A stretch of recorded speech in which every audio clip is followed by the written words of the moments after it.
जब 30% वेतन छोड़ने की अपील कहा मुख्यमंत्री ने, सारे मंत्रियों ने कहा, जब मैंने उनको बताया कि मैं तो 7 साल से वेतन लेता ही नहीं हूँ, तो पूरे लोगों ने, कैबिनेट ने इसके लिए ताली बजाकर स्वागत किया और कहा कि ये हमारे लिए उदाहरण है, ऐसे होने चाहिए। राजनीति में हम सब लोग वेतन के नहीं आते हैं। मेरा मानना है कि रोटी के लिए खेती है, व्यापार है या नौकरी है, हम पेट उससे भरेंगे, राजनीति सेवा का ही है, इसलिए उसका वेतन घर में नहीं आना चाहिए।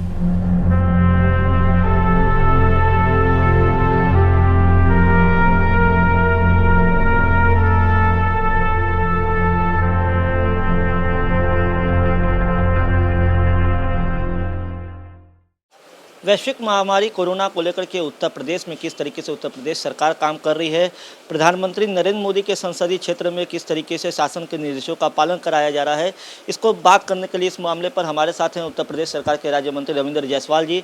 रविंद्र जी यहाँ से विधायक भी हैं शहर उत्तरी से।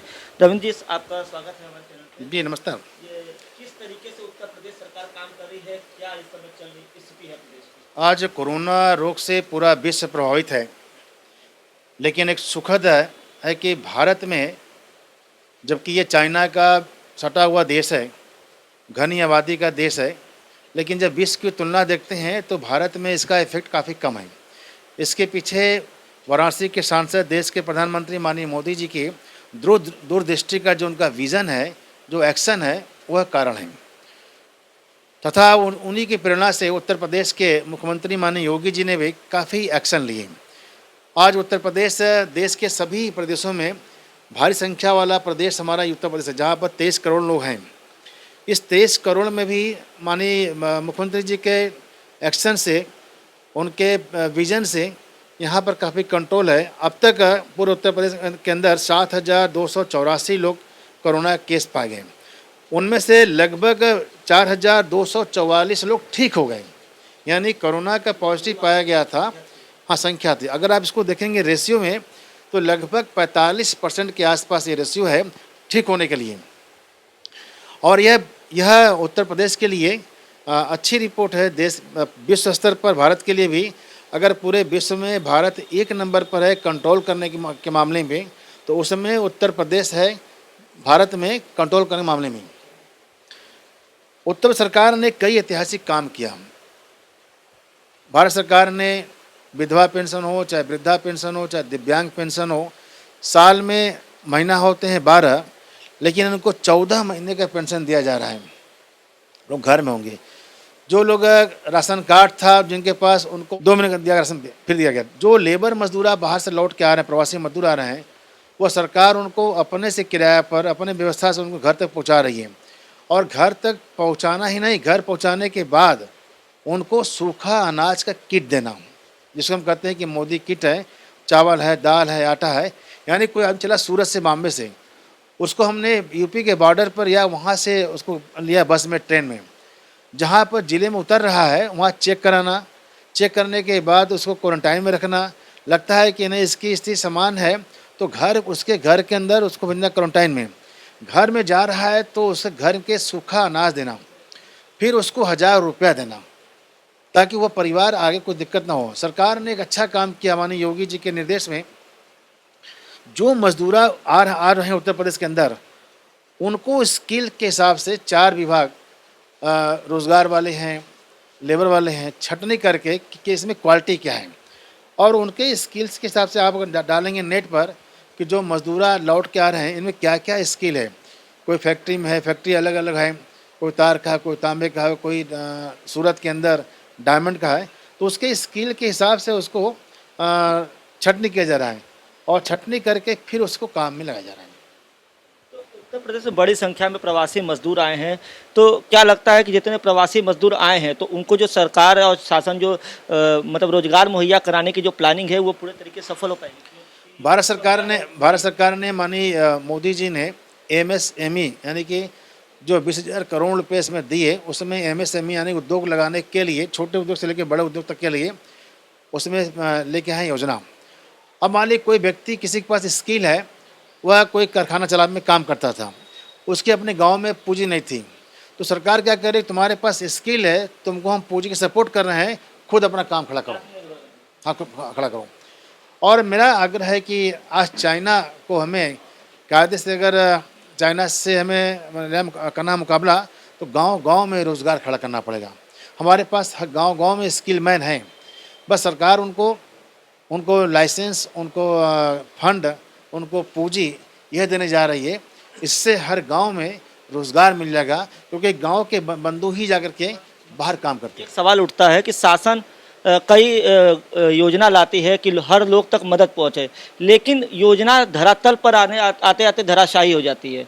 क्या मानते हैं कि इस समय जो सरकार कर रही है उसको नीचे तक, अंतिम व्यक्ति तक मदद पहुंचने में कोई गड़बड़ी तो नहीं हो रही है? आपको याद होगा कि जब राजीव गांधी जी थे 1990 में, उनका एक बयान आया था कि हम दिल्ली से पैसा भेजते हैं 1 रुपया, तो गंतव्य पहुंचता है मात्र 15 पैसा, यानी 85% बढ़ जाता है। आज मोदी जी ने हर चीज़ कर दिया, ऑनलाइन कर दिया है। अगर दिल्ली से या लखनऊ चलता है 1 रुपये, तो 1 रुपये पूरा पहुंच जाता है। उसी प्रकार सरकारी योजना टोटल कर दिया गया ऑनलाइन।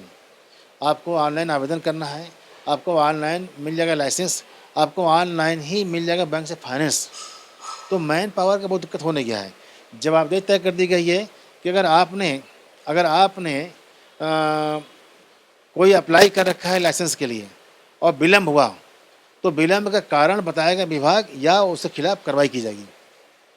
अगर बनारस की बात करें तो प्रधानमंत्री का संसदीय क्षेत्र है, क्या स्थिति है? बनारस में काफ़ी कंट्रोल है, चूँकि बनारस में 2 पार्ट हैं, एक शहर की और एक गांव की। शहर के अंदर थोड़ा जो तबलीगी समाज से लोग आए थे, डैमेज किए थे, और जो गांव के हैं, जो हमारे प्रवासी मजदूर भाई आ रहे हैं, थोड़ा उन्होंने किया था। लेकिन यहाँ पर भी लगभग 55% केसेस पॉजिटिव से नेगेटिव हो रही है। तो और यहाँ पर सभी के लिए, चाहे वो राशन कार्ड हो, लगभग 55,000 लोगों को अब तक सूखा अनाज बांटा गया, 55,000 परिवार को। लगभग 30,000 पके हुए खाने प्रतिदिन बँट रहे हैं। 30,000 पके हुए खाने का मतलब है कि सरकार के तरफ से भी चलाए जाते हैं किचन, कुछ समाज के लोगों को बात करके, तो दोनों मिलकर के 30,000 खाने का पैकेट के माध्यम से इनका सेवा किया जा रहा है। अब आपके बारे पे आते हैं। पर्सनली आपसे एक सवाल है कि आपके बारे में बड़ा चर्चा है कि आप लगातार 2 बार से विधायक हैं, और मुख्यमंत्री जी ने भी एक मीटिंग में आपकी प्रशंसा की थी जब उनको ये अचानक पता चला था कि आप सैलरी नहीं लेते हैं। क्या कहना चाहिए? राजनीति में बहुत से लोग हैं जो काम करते हैं, वो अपने घर से पैसा खर्च करके काम करते हैं। जो जीत जाता है उसको वेतन मिल जाता है, जो नहीं जीत पाता है उसको वेतन नहीं मिलता है, फिर भी काम करता रहता है।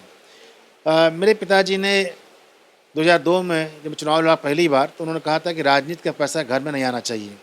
उनका भाव रहा कि राजनीति से लोग करप्शन से पैसा कमा के लाते हैं, तो उनका भाव था घर के अंदर आना ही चाहिए कोई पैसा।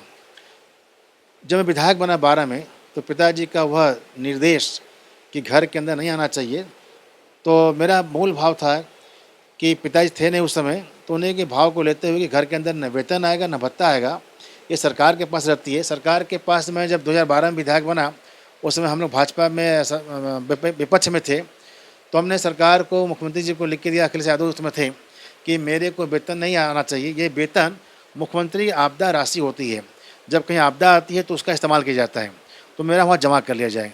तो 5 साल उधर का था और इधर 2.5 साल था। जब मैं मंत्री बना तो हमने फिर दोबारा चिट्ठी बना कर दिया, क्योंकि मंत्री का वेतन बढ़ के आता है। तो पूर्व भांति की तरह विधायक का फंड, विधायक का वेतन नहीं लेता हूँ, मंत्री का वेतन भी मेरे पास नहीं आना चाहिए। यह मुख्यमंत्री की आपदा राशि में जमा होता है, वो जमा हो रहा है, एक बात। दूसरी बात कि जब माननीय योगी जी ने इस कोविड-19 के लिए लोगों से आह्वान किया कि लोग दान करें सरकार को, और सभी मंत्रियों के कैबिनेट में कहा कि 30% आप वेतन अपना छोड़िए। जब 30% वेतन छोड़ने की अपील किया मुख्यमंत्री ने, सारे मंत्रियों ने कहा, जब मैंने उनको बताया कि मैं तो 7 साल से वेतन लेता ही नहीं हूँ, तो पूरे लोगों ने, कैबिनेट ने इसके लिए ताली बजाकर स्वागत किया और कहा कि ये हमारे लिए उदाहरण है, ऐसे होने चाहिए। राजनीति में हम सब लोग वेतन के नहीं आते हैं। मेरा मानना है कि रोटी के लिए खेती है, व्यापार है या नौकरी है, हम पेट उससे भरेंगे, राजनीति सेवा का ही है, इसलिए उसका वेतन घर में नहीं आना चाहिए। हमारे साथ राज्य मंत्री रविंद्र जायसवाल जी थे।